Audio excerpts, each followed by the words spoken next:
The Dutch have been shamed and shocked by a Jew hunt by Muslims in the streets of Amsterdam last week. I mean, Amsterdam, the city where a Jewish girl, Anne Frank, wrote a famous diary while the family hid from the Nazis until they were betrayed and most of them killed. But on Thursday, the Maccabi Tel Aviv team from Israel played Ajax, the most famous Dutch soccer club, prides itself in its Jewish links. Before the game, already Muslims and anti-Israel activists had planned protests and worse, online. Now, just a warning, some of this footage is really distressing.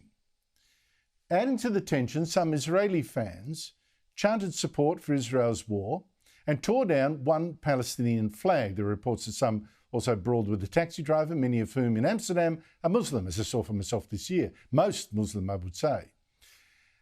On Thursday night, after the game, the violence exploded. Men of Middle Eastern appearance ran down Jewish fans, others chased Jews by foot or scooter, hunting in packs, and bashed them, putting 5 people in hospital and injuring many others. This for the children! For the children, motherfucker! I'll give you my money, I'll give you, please. For the children! I'll give you my money. Free Palestine now! Free Palestine! Women weren't spared either, and some of the mob fired flares at hotels where Jews hid and told anyone they suspected of being Jews to show their passports. Passport. Passport. Where are you from? At least one Jew was thrown into a canal and taunted. Say free Palestine and we go. Free Palestine! Good. Come here, come. This all added up to exactly what this driver filmed himself saying in Dutch. Today we're going on a Jodenjacht, a Jew hunt. Vandaag gaan we op Jodenjacht, jongen. Op Jodenjacht. Now the Jewish fans were warned, don't trust taxis or Ubers. All the Muslim drivers, walk back to your hotels. And the next day the Israeli government sent planes to bring home the fans, but even the day after, Muslim drivers are still reportedly demanding passengers who look Jewish show their passports. The Dutch king has apologised to Israel, and there is now a debate in the Netherlands. Is Islam compatible with Western culture?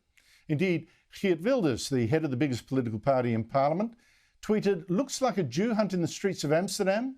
Arrest and deport the multicultural scum that attacked Maccabi Tel Aviv supporters in our streets." A shame that this can happen in the Netherlands. Totally unacceptable. Joining me from Amsterdam is Dutch politician and columnist Annabel Nanninga, who is in the Dutch Senate, but for years was also on the Amsterdam City Council. Annabel, great to see you again. Look, what did you think looking at those scenes?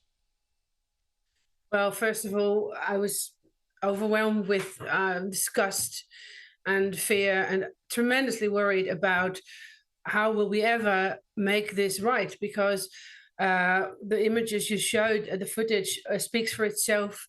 But this has been the result, of course, of a build-up that's been going on for a long time in Dutch society. A build-up about which the Jaren 20 party, of which I'm a member of, has always warned. And that problem is obviously the young men that you see here are 3rd, 4th generation Islamic, Moroccan mostly immigrants. They still have not integrated, have not accepted our Western way of life, have no tolerance for Jews, for women, for gays, for anyone other than themselves, really. And now finally we see what erupting, what we have been warning for all these years. And also City Council and the Mayor of Amsterdam is largely to blame. But mostly I'm appalled and disgusted and very ashamed that this could happen here in Amsterdam. Now, Annabel, on pro-Palestine sites, even in Australia, we're seeing claims that, well, the Muslims were the real victims here. They were provoked by racist Israeli fans, apparently tearing down a flag justifies bashing people and throwing them into canals. Do you buy that excuse? No, it's usually so. You see it after every Islamic attack that quickly the Muslims are quick to claim victimhood for themselves. In this case, the flag you saw ripped off. It wasn't right to do that. Let me say that first. It's not right to destroy other people's property, but it's absolutely no reason to go on a Jew hunt, as they literally said in footage.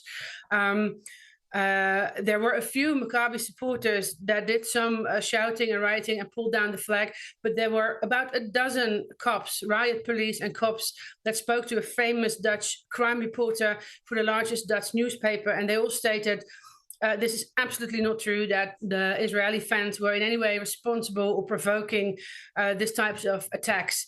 And also, we have seen soccer hooliganism, unfortunately, more often.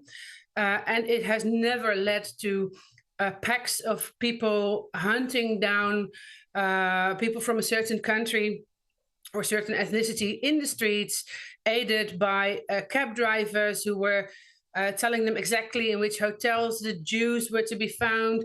We have never seen before anything like this. Also, hotel personnel being in on it. And just targeting basically anyone who is Jewish. It wasn't about the Maccabi fans. You hear that in the footage that they themselves posted online proudly for the world to see. They're constantly mentioning the Jews, not Maccabi fans, not soccer hooligans. So no, there's absolutely no excuse, no provocation for what has happened here. Just picking up on what you just said about how it's gone on social media, I think there's a very important difference here. Which to me suggests a cultural difference. You've got Jews showing this violence, video, filmed by the Muslim attackers themselves, most of it, almost all of it. They've shown this violence, the Jews, assuming people looking at it will be horrified. Muslims are showing exactly the same clips on social media sites such as Gaza Now and Telegram, but they're doing it to celebrate it. What does that tell you?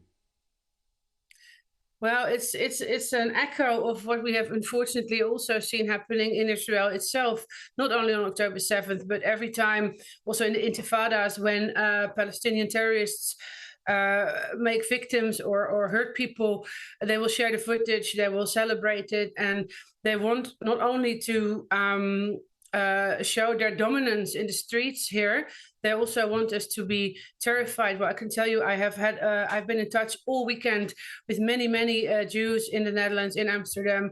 They are afraid, but they are very, very resilient, and they will not let their liberties be taken away by these thugs. But they do need support from our government, from the mayor of Amsterdam, right now, because this has been going on too long, and this has been also building up since October 7th, 2023, when all these so-called pro-Palestinian protests were allowed to get further and further out of hand.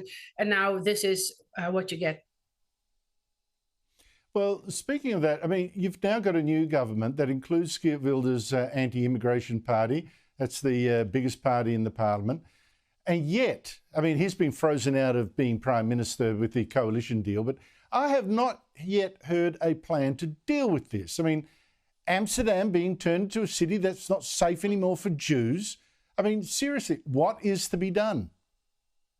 Well, there are some things that the federal government can do, including the Freedom Party of Geert Wilders. But in Dutch law, protests are largely managed by local authorities, so city council and the mayor. And they have really failed to take measures that can easily be taken, and they should have been taken since October 7, 2023, when these protests started popping up.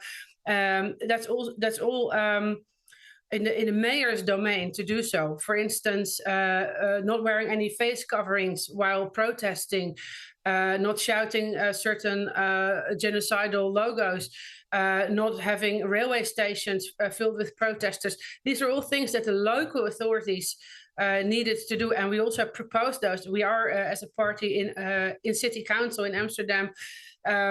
And they wouldn't do it. They thought it was stigmatizing for people, that it was interfering with the right to free speech. And this is how, because this has been a buildup of a series of clashes around these so-called pro-Palestinian protests, where elderly Jewish Holocaust survivors have been shouted genocidal slogans to. People have been harassed before. So this is all about prevention. And then there's the part of integration. We are now on the third, fourth generation of Islamic non-Western immigrants. Yes. That are still not accepting our way of life. And that is something we cannot fix in a week, if we can still fix it at all. No, but I guess with immigration policies, you could prevent the dam from spilling over. I'm waiting for that, Mr. Annabel Wilders, Nanninga, to always start great to talk implementing to you. Yeah, always great to talk to you. Thank you so much for your time.